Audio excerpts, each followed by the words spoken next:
दोस्तों क्या Frenkie de Jong बहुत ज़्यादा ग्रीडी हो गए हैं और तो और कौन यहाँ पे एरिक टेन हाग को जो है वो भाई रिप्लेस करने वाले हैं, क्योंकि अपेरेंटली मैनचेस्टर यूनाइटेड के बोर्ड के साथ थॉमस टुकल का काफ़ी जो है वो गहमा गहमी चला है और भी कई सारे मैनेजर्स का चल रहा है। तो क्या कुक हो रहा है, we will be talking about that.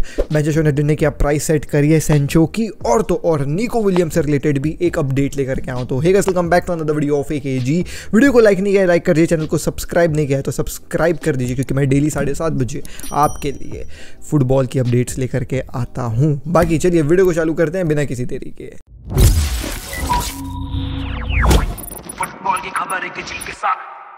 लेकिन हाँ, वीडियो चालू करते से पहले टीम इंडिया का परफॉर्मेंस बुमराह को 2 सैल्यूट। बहुत लोग खुशियाँ मना रहे हैं इंस्टाग्राम पे, ये इंडिया जीत गई जी। अरे जीत तो गई साला, इन लोग हर एक मैच जीतेंगे, ऐसा मैच जीतेंगे जो तुमको लगेगा कि इन लोग जीत भी नहीं पाएंगे, लेकिन फिर सेमीफाइनल्स और फाइनल्स में पता नहीं इनको क्या हो जाता है। Anyways, let's begin the video. सबसे पहले लेट्स टॉक अबाउट भाई साहब यहाँ पे सेंचो का update. So apparently this is one thing which everybody in the football का world knows that Manchester United wants to sell Jadon Sancho, and apparently Jadon Sancho भी जो है वो दोनों तरफ जो है वो भाई ठीक है कि अगर एरिक टेन हाग को हटा दोगे, नया मैनेजर लाओगे, और अगर मैं मैनचेस्टर यूनाइटेड आता हूँ, नया मैनेजर मेरे को अगर ऐसा ऑप्शन देता है कि हाँ भाई तुम खेल लो, तो मैं रुक जाऊँगा। लेकिन अगर बोर्ड बोलेगी कि नहीं भाई तुम चले जाओ, तो मैं चले जाऊँगा। तो बोर्ड का अभी जो है वो इवन बिफोर भाई कंसल्टिंग देयर न्यू मैनेजर, जिसमें ऑब्वियसली वो कंफ्यूज हैं, बात करेंगे उसके बारे में, they have set a price tag for Jadon Sancho. भाई जेडन सेंचो की प्राइस रखी गई है मैनचेस्टर यूनाइटेड के द्वारा only 40 million. Now if any club has 40 million and they are looking for a good winger, उस ऑप्शन में भाई वो जेडन सेंचो के ऊपर जा सकते हैं। Because being really very honest, Sancho is a very good player. Sancho को जूड बेलिंगम से जो है वो ज़्यादा रेट किया जाता था when they both were in Borussia Dortmund. केवल 24 साल गए, तो ऑब्वियसली वो बात है। The only problem with Jadon Sancho is his issues with the manager, उसके off the pitch issues and उसी टाइप की चीज़ें, लाइक वो रात को गेम्स खेलता है, गलत चीज़ों में इन्वॉल्व रहता है, इस टाइप के इश्यूज़ हैं, जिसके चलते मैनचेस्टर यूनाइटेड ये नहीं चाहती है कि वो जो नया स्क्वाड बना रहे हैं उसमें जेडन सेंचो का कोई भी जो है वो भाई ऐसे बैड थिंग्स के चलते इन्फ्लुएंस आए, और इसी के लिए वो 40 मिलियन का प्राइस सेट करे जेडन सेंचो के लिए। अपेरेंटली बोरुसिया डॉर्टमुंड भाई wants Jadon Sancho to stay at the club, but they do not have 40 million to spend on Jadon Sancho. I really don't know how they do not have that kind of a money, because obviously उन्होंने sales काफ़ी अच्छी करी है यार। पता नहीं इनके पास कब ये एक्टिंग करते हैं ब्रोक क्लब बनने का, being really very honest. But anyway, so Borussia Dortmund कह रही कि 1 साल और लोन में दे दो, लेकिन मैनचेस्टर यूनाइटेड बोल रही हम बेचने के लिए तैयार है, 40 मिलियन कोई देगा तो इसको ले जाना। अपेरेंटली कोई ऐसा ऑफर नहीं आया है जेडन सेंचो के लिए कोई क्लब के द्वारा, तो let's see what happens with Jadon Sancho, but yes the price is only 40 million. अगली खबर के ऊपर बढ़ जाते हैं दोस्तों, और वो है निको विलियम्स से रिलेटेड बार्सिलोना में क्या कहानी पक रही है। सो लुइस डियाज के बारे में मैंने आपको कल या परसों की वीडियो में बताया था कि भाई लुइस डियाज जो है वो एक ऑप्शन इमर्ज हो रहा है बार्सिलोना में, जिसको डेको काफ़ी ज़्यादा जो है वो पुश कर रहा है कि भाई लुइस डियाज को ले लेते हैं। अपेरेंटली बार्सिलोना के रिप्रेजेंटेटिव्स ने जब इस चीज़ का जो है वो भाई साहब खोजने की कोशिश करी कि कितना ज़्यादा जो है वो भाई लुइस डियाज के लिए लिवरपूल मांग सकती है, या फिर क्या यहाँ पे जो है वो पैसों का अमाउंट बार्सिलोना को लग सकता है, तो भाई उन्होंने आकर के जोआन लापोर्ता को कह दिया कि लुइस डियाज इज़ बेसिकली भाई साहब अनरीचेबल फॉर अस। हम लुइस डियाज को जो है वो अफोर्ड ही नहीं कर सकते हैं, नहीं हो पाएगा, भूल जाओ लुइस डियाज के बारे में। दैट इज़ अ न्यूज़ जिससे बार्सिलोना फैंस जो है वो शर्ट खोल के एंजॉय कर सकते हैं। भाई शर्ट खोल के ऐसे सौरव गांगुली टाइप हिला दीजिए, क्योंकि obviously nobody wants Luis Diaz at FC Barcelona apart from Deco apparently. Anyways, moving out इस लुइस डियाज के कन्वर्सेशन से, द ओनली प्लेयर जो लेफ्ट विंग के कंटेंशन में है, एंड दिस इज समथिंग जो क्लब ने भी जो है पब्लिकली कह दी है कि हमको एक लेफ्ट विंगर चाहिए। Nico Williams is the option जो अभी नंबर 1 जो है वो भाई साहब रैंक में चल रहा है बार्सिलोना के लिए। लेकिन बायर्न भी जो है वो निको विलियम्स को लेने के बारे में सोच रही है, because they think that Vincent company 4-4-2 वाले जो है वो पोजीशन को खिलवाएगा, तो निको विलियम्स वहाँ पे सूट कर सकता है।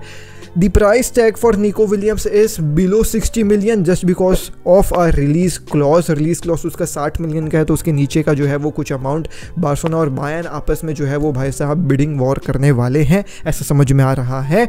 लेकिन निको विलियम्स की जो है वो चाहत अपेरेंटली बार्सिलोना की तरफ ज़्यादा लीन्ड नज़र आ रही है। अगर आप निको विलियम्स की इंस्टाग्राम देखोगे, वो लमीन यमाल के साथ स्टोरी डालता है, आप पेद्री के साथ उसका जुगलबंदी देखिए इस वाले वीडियो क्लिप में, और तो और आप इस वीडियो क्लिप में देखिए, he is always around FC Barcelona के यंगस्टर्स।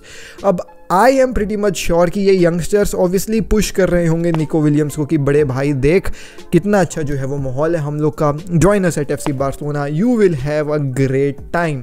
एंड निको विलियम्स ने जो गेम खेला अगेंस्ट आयरलैंड जो भी था कल, that was like phenomenal game from Nico Williams. तो निको विलियम्स ने काफ़ी बेहतरीन खेला, पेद्री ने 2 गोल मारा, लमीन यमाल ने 2 असिस्ट दिया, और वो गेम अपेरेंटली स्पेन हार रही थी against Netherlands. In the very second minute उन्होंने गोल कंसीड किया था, लेकिन उन लोग एक ही हाफ में 3 गोल मार दिया, 4 गोल मार दिए। एट दी एंड 5-1 या 5-2 स्कोर लाइन में वो गेम खत्म हुआ, जिसमें Nico Williams, lamin Yamal and Pedri भाई साहब लिटरली आप कह सकते हैं शाइन करे। तो अब let's see what happens with Nico Williams. But yeah Barcelona is very much interested, ये मार्केट में आउट है, price is below 60 million and now Bayern is also भाई साहब entering this race to sign Nico Williams. But जितनी पिक्चरें internet में दिखती हैं निको विलियम्स की, समझ में आता है कि वो बार्सिलोना की तरफ थोड़ा सा लीन्ड है। एनीवेज अगली खबर के ऊपर बढ़ जाते हैं दोस्तों, और वो है फ्रैंकी डियोंग की ग्रीडीनेस। तो I have apparently made this video 2-3 हफ्ते पहले, एंड मैंने इसी सेम इशू को जो है वो हाईलाइट किया था कि why we need to sell Frenkie de Jong इस सीजन में। और जो मैंने रीजनिंग दी थी उस वीडियो में वो था उसके वेजेस और उसका आप कह सकते हैं चाहत to not renew a new contract with FC Barcelona.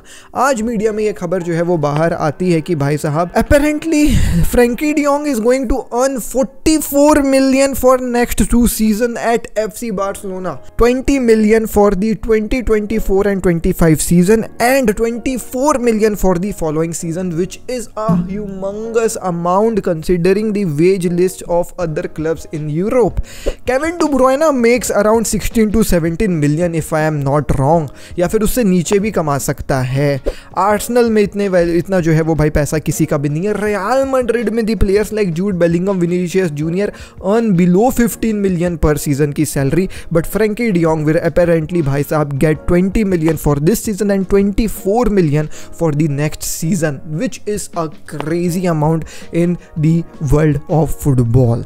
Anyways इसी चीज को मद्देनजर रखते हुए डेको ने इस सीजन में यूरोज बिगिन होने से पहले, जब ये प्लेयर्स यूरोज जाने थे उससे पहले एक प्रपोजल रखा था फ्रैंकी डियोंग के सामने कि फ्रैंकी भाई let's discuss your wages because apparently we want मतलब you to stay at our club, you also want to stay at our club, the amount of wages which you are getting is like crazy amount of money bhai, we cannot just afford it, let's bhai you know renegotiate the contract, years बढ़ाते हैं, थोड़ा सा veg कम करते हैं, market value आप देखिए, Kevin De Bruyne का salary देखें, इन लोग के सैलरी को मीटअप करते हैं और उसके चलते हम भी जो है वो टेंशन फ्री रहेंगे कि एक आपने अपने वेजेस कम कर दिए और दूसरा आपने अपना कॉन्ट्रैक्ट एक्सटेंड कर लिया, तो वो जो एक पॉसिबिलिटी 2026 में आपका एज अ फ्री ट्रांसफर छोड़ करके जाने के लिए, उससे हम भी जो है वो टेंशन फ्री हो जाएंगे कि आप कमिटेड हो हमारे लिए।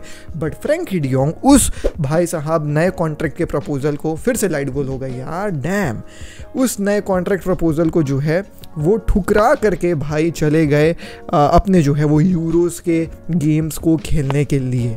अब इसी चीज़ के चलते बार्सिलोना जो है वो काफ़ी ज़्यादा वरीड है कि भाई ये फ्रैंकी डियोंग क्या कर रहा है। ऐसा समझ में आ रहा है in the next season Frenkie de Jong will once again not renew his contract and 2025 वाले सीजन में जब उसके कॉन्ट्रैक्ट को केवल 1 ही साल बचा रहेगा, वो प्रेशर डालेगा क्लब के ऊपर to even increase his salary, क्योंकि ऑब्वियसली क्लब प्रेशराइज्ड रहेगी कि यार इसका 1 ही साल बचा हुआ है तो वो शायद फ्री ट्रांसफर में अपन को छोड़ करके ना चले जाए, तो वो ऐसे प्रेशर डालेगा क्लब के ऊपर कि मेरी सैलरी इंक्रीज करो, मेरे को बेटर कॉन्ट्रैक्ट दो, तब तो मैं रुकूंगा, नहीं तो मैं फ्री ट्रांसफर जा रहा हूँ भाई।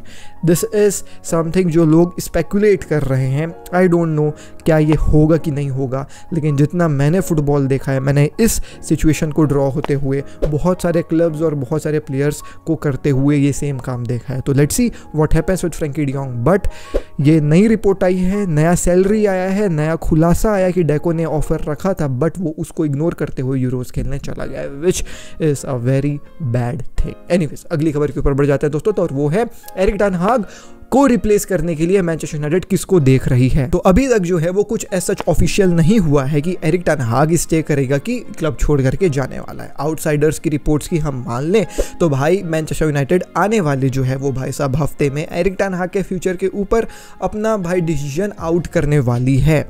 जब ऐसा कुछ कहानी होता है तो you do not expect Manchester United या फिर कोई और भी क्लब जो ये कहती है कि मैं एक हफ्ते के बाद आपको अपने मैनेजर का जो है वो फ्यूचर बताऊंगी, discussing contracts and meeting other managers. क्योंकि आप अगर ऐसा कर रहे हो, आपने ये बोल दिया कि हम अपने प्रेजेंट मैनेजर के फ्यूचर के बारे में एक हफ्ते के बाद बताएंगे और मीनवाइल आप अलग अलग मैनेजर से मीट कर रहे हो, तब तो फिर बहुत ज़्यादा क्लियर है कि आप नए मैनेजर को जो है वो देख रहे हो एरिक टेन हाग को जो है वो भाई साहब रिप्लेस करने के लिए। और अगर नए मैनेजर के साथ आपका बात नहीं बना तो फिर आप एरिक टेन हाग को जो है वो भाई साहब रख लोगे एक हफ्ते के बाद, क्योंकि आपको अनाउंसमेंट देना। तो बहुत चालाकी के साथ मैनचेस्टर यूनाइटेड खेल रही है, लेकिन इस चालाकी के पीछे मैं ये बोलूंगा कि Manchester United is not very clear with their plans because apparently they had talks with Thomas Tuchel and even the personal representatives of Thomas Tuchel and Manchester United के boards were in भाई साहब contact with each other to discuss this potential arrival of Thomas Tuchel।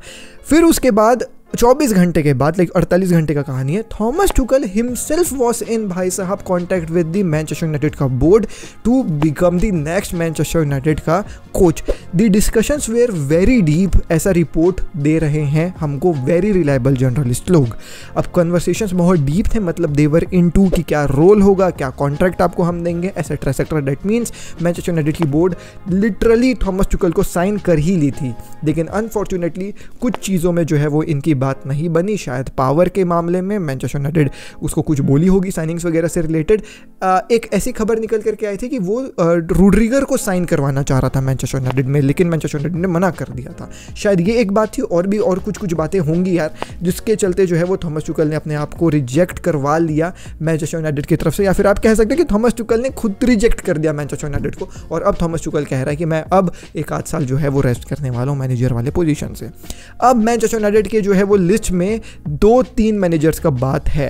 लोग पूछे थे क्या Pochettino होगा, Pochettino नहीं होने वाला है बिकॉज अपेरेंटली पोचेटिनो का ये खबर आ गया कि पोचेटिनो जो है वो भाई रेस में भी नहीं है मैनचेस्टर यूनाइटेड के मैनेजर के रोल के लिए, लेकिन रॉबर्ट डी ज़र्बी एकदम रेस पे चल रहा है। अब रॉबर्ट डी ज़र्बी इनका नेक्स्ट टारगेट होगा, और अगर वो भी नहीं हुआ तो कुछ board members are even discussing about Southgate. Oh my God, Southgate को तुम अपना मैनेजर कैसे बना सकते हो। लेकिन इन सब चीज़ों को देखते हुए ये चीज़ बहुत क्लियर हो जा रही है कि मैनचेस्टर यूनाइटेड की बोर्ड अभी भी बहुत ज़्यादा क्लूलेस है कि उनका नेक्स्ट मैनेजर कौन होगा। भाई इनकी मतलब क्लूलेसनेस को देख करके मुझको लग रहा है कि ग्लेजर्स ही ठीक थे भाई, एटलीस्ट क्लियर तो रहते थे अपने प्लान्स को लेकर के। बट भाई ये पता नहीं क्या कर रहे हैं। क्या आपका opinion, let me know in the comment section down below. बाकी मैं मिलता हूँ आपसे अगली वीडियो में। दिस इज आशीष के साइन और बट केयर पीस। जय हिंद, वंदे मातरम। डीएनए भरा है खून में, फुटबॉल की नॉलेज दिमाग में, चैनल भरा है जुनून से। फुटबॉल की खबर एक जी के साथ, फुटबॉल की खबर एक जी के साथ, फुटबॉल की खबर एक जी के साथ, फुटबॉल की खबर एक जी के साथ।